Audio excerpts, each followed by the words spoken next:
SprintCarUnlimited.com with Lucas Wolfe at Volusia Speedway Park. Lucas, come down here a lot. Is there anything you could take away from, this stretch of races that maybe you can apply back home?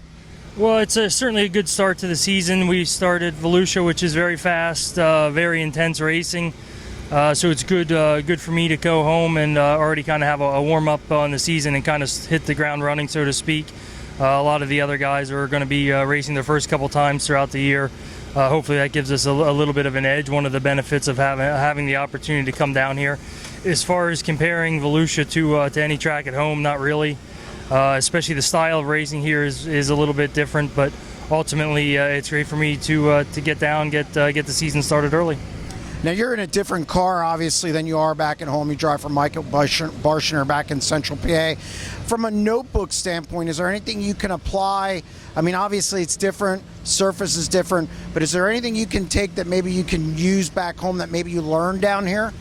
Well, Rusty Traeger is involved in both when I raced the 5W as well as the 24, so there is a little bit of familiarity between the two of us, which certainly does help. But I try to run the teams as similar as possible, but inevitably there is quite a few differences, and it doesn't always translate directly, but just for me as a driver, being in the mode of racing is important, getting started early. I good fortune to run a lot of times throughout the season, but it never really seems like it's enough. So to start early, I did not do Australia this year, so I already feel somewhat like I'm behind in a sense, which is a little bit different, but just fortunate to have the opportunity to race that much.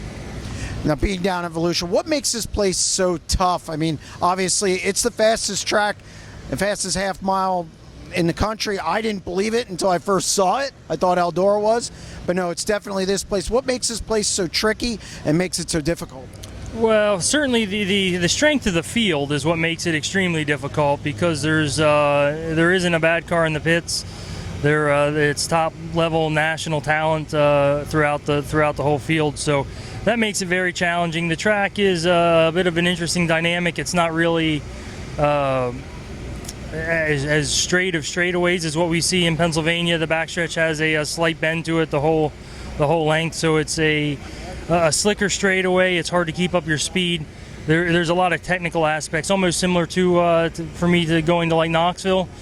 Sometimes it's actually harder to go down the straightaways here and at Knoxville than it actually is in the corners, which is kind of the opposite to what we would have at say, a Williams Grove. But it's a place I've had a few good runs at over the years, but have struggled an awful lot as well. So it's somewhere I keep coming back and trying to get a good feel for it, and I just keep trying to improve myself and improve the car and try to get in a good position for a good finish here with the World of Outlaws in these last 3 nights.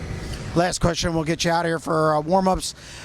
Does it make you sharper as a driver to get these races in, even especially since it is at a different type of configuration, and just kind of really get you in racing mode? Absolutely. Just the mentality, not only from a race team standpoint, but just to mentally get back in the flow of things. Upon returning home, now I'll already be basically in progress with the season. Everything is moving forward, but as a driver, coming here and getting a couple nights in prepares you for a lot. So that's a good thing to do if you're able to, and hopefully we'll be able to have some good results in our trip down here. Good luck the rest of the weekend at SprintCarUnlimited.com with Lucas Wolfe.